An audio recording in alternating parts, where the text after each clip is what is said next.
Hi అండి, శ్రీస్ కిచెన్కి స్వాగతం. నేను మీ భూషణి. ఈరోజు నేను అన్నవరం సత్యనారాయణ స్వామి ప్రసాదమైన గోధుమ రవ్వతో చేస్తారు చూడండి, ఆ ప్రసాదం చేశానండి. అసలు టేస్ట్ అయితే అదిరిపోయిందండి. అసలు సేమ్ అలాగే వచ్చింది. అసలు ఎంత బాగుందో ఆ టెక్స్చర్ కానీ ఆ టేస్ట్ కానీ అసలు అదిరిపోయిందండి. చాలా చాలా బాగుంది. ఇది అందరికీ ఎంతో ఇష్టమైన ప్రసాదం కదండి. నేను చెప్పినట్టు చేయండి మీరు, అసలు పర్ఫెక్ట్గా చక్కగా వచ్చేస్తుంది ఈ ప్రసాదం అనేది, అన్నవరం ప్రసాదం. అందుకని మీరు వీడియో మొదటి నుంచి చివరి వరకు స్కిప్ చేయకుండా చక్కగా చూడండి, అప్పుడే మీకు బాగా అర్థమవుతుంది.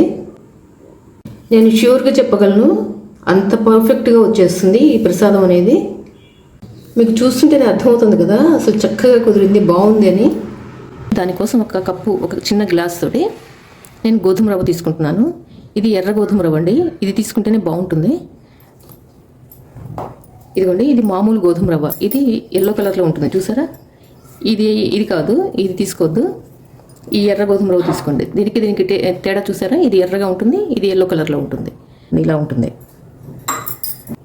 ఇప్పుడు స్టవ్ వెలిగించి ఒక కడాయి పెట్టేసుకుని అందులో ఈ ఎర్ర గోధుమ రవ్వని ఇందులో వేసేసి మనం వేయించేసుకుందాం. ఇది చక్కగా లో ఫ్లేమ్లో పెట్టుకుని మాత్రమే వేయించుకోండి. ఇది చక్కగా లోపల నుండి వేగాలి, అప్పుడే బాగుంటుంది ప్రసాదం అనేది. ఇలా రవ్వ వేయించుకోవటం వల్ల ఈ ప్రసాదం అనేది పొడి పొడిగా ఉంటుంది, మెత్తగా ఉంటుంది, అందుకని వేయించుకోవాలి. ఇది చూసారా తెల్లగా వచ్చేస్తుంది, ఈ తెల్లగా వచ్చే వరకు మనం వేయించుకోవాలి చక్కగా. ఇది చక్కగా వేగిపోయిందండి, తీసేద్దాం. ఇంకా మంచి వాసన కూడా వస్తుంది. మనం ఇందులో వేసుకునే పొడి రెడీ చేసుకుందాము. దీనికి ఇలా జాజికాయ ఒకటి, ఇది జాజికాయ ఇది ఒకటి తీసుకోండి, కుంకుమ పువ్వు, యాలకులు, ఇది పటిక.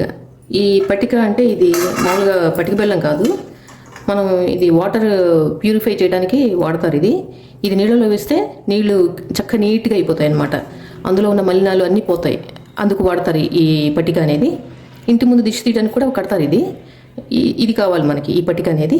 ఇది తెచ్చి పెట్టుకోండి.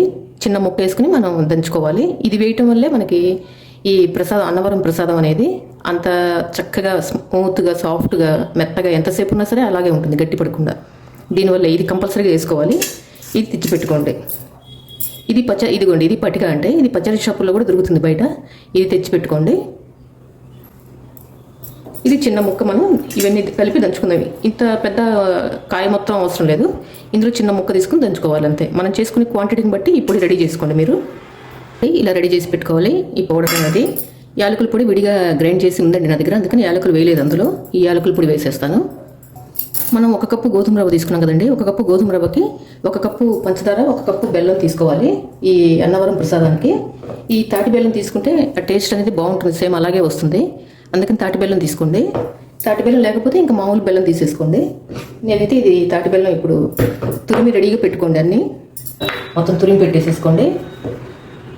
ఇది చాలా గట్టిగా ఉందండి, సరిపోతుంది, చూద్దాం. 1 గ్లాస్ అయితే చాలు మనకి. ఇలా 1 గ్లాస్ రెడీ చేసుకోండి తాటి బెల్లం.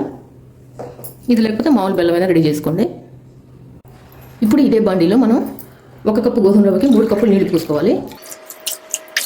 నీళ్ళు ఇలా మరిగేటప్పుడు మనం వేయించి పెట్టుకున్నాం కదా ఈ గోధుమ రవ్వ ఇందులో వేసేయండి. సిమ్లో పెట్టుకుని స్టవ్ ఇది బాగా మెత్తగా ఉడికే వరకు మూత పెట్టి ఉంచేద్దాం. చూద్దామండి.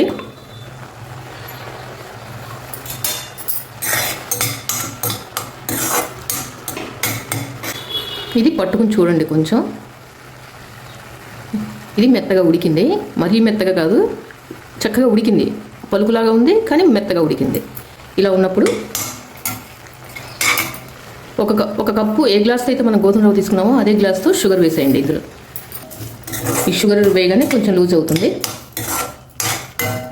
ఈ గోధుమ రవ్వ బాగా ఉడికిన తర్వాత మాత్రమే వేయండి షుగరు, ముందుగానే వేస్తే మళ్ళీ ఇది గోధుమ రవ్వ ఉడకదు సరిగ్గా. ఇప్పుడు ఇది కొంచెం ఉడికిన తర్వాత మనం రెడీ చేసి పెట్టుకుని ఈ తాటి బెల్లం పొడి ఇందులో వేసేసుకోండి. దగ్గరే ఉండి కలుపుతూ ఉండండి, లేకపోతే అడుగంటేస్తుంది, ప్రసాదం టేస్ట్ మొత్తం పోతుంది అడుగంటే.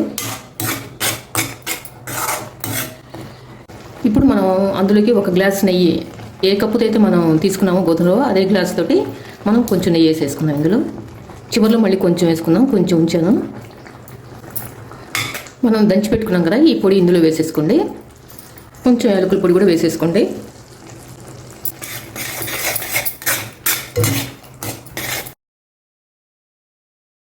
మనం కాసేపు మూత పెట్టేద్దాం. సిమ్లోనే పెట్టుకోండి స్టవ్. ఈ లోపల మనం జీడిపప్పు, బాదం పప్పు అన్నీ వేయించేసుకుందాం. నేను గ్లాస్లో కొంచెం ఉంచాను కదా నెయ్యి, అది ఇందులో వేసుకొని జీడిపప్పు అవి వేయించేసుకుందాం. ఇటు పక్కన పొయ్యి మీద పెట్టానండి జీడిపప్పు అవి, చూసారా?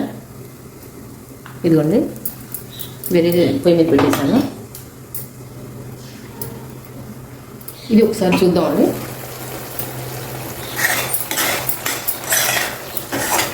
చూసారా, నెయ్యి అంతా బయటకు వస్తుంది. ఇది రెడీ అయిపోయిందండి. ఇవి చక్కగా వేగిపోయినాయండి. జీడిపప్పు, బాదం పప్పు, కిస్మిస్ ఇందులో వేసేద్దాం.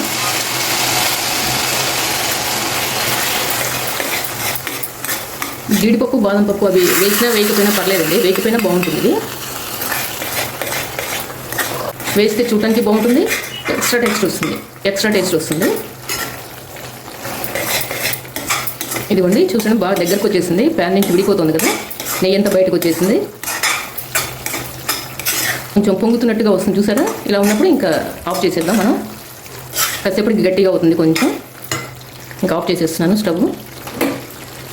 ఇదిగోండి, ఇది కొంచెం చల్లారింది, పర్లేదు. చూసారా, మనకి అన్నవరం ప్రసాదం టెక్స్చర్ వచ్చేసింది. ఎంత బాగుందో చూసారా, అసలు భలే ఉందండి. అంతేనండి, ఈ గోధుమ నూకతోటి అన్నవరం ప్రసాదం చేయటం అయిపోయింది.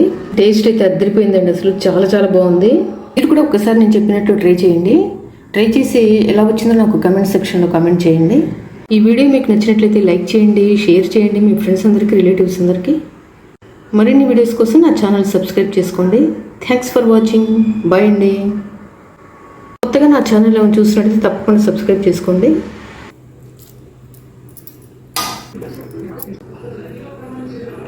నాకు విస్తరాకు దొరకలేదండి, అందుకని నేను అరిటాకులోనే చక్కగా నీట్గా ఇలా ప్యాక్ చేసేస్తాను.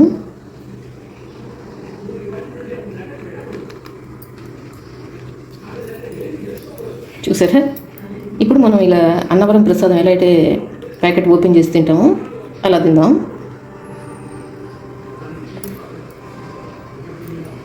చూసారా, అసలు ఎంత బాగుందో. ఎంత బాగా చేసుకున్నా మనం ఆ విస్తరాకులు తింటే ఆ ఫీల్ వస్తుందని చెప్పి నేను ఇలా ప్యాక్ చేశానండి. ఆ విస్తరాకులు ఆ పొట్లం కూడా తీసుకుని తింటుంటే ఆ టేస్టే వేరు కదండి. అసలు భలే ఉంటుంది అసలు అన్నవరం ప్రసాదం. అసలు టేస్ట్ అయితే అద్దరిపోయిందండి. అసలు భలే ఉంది.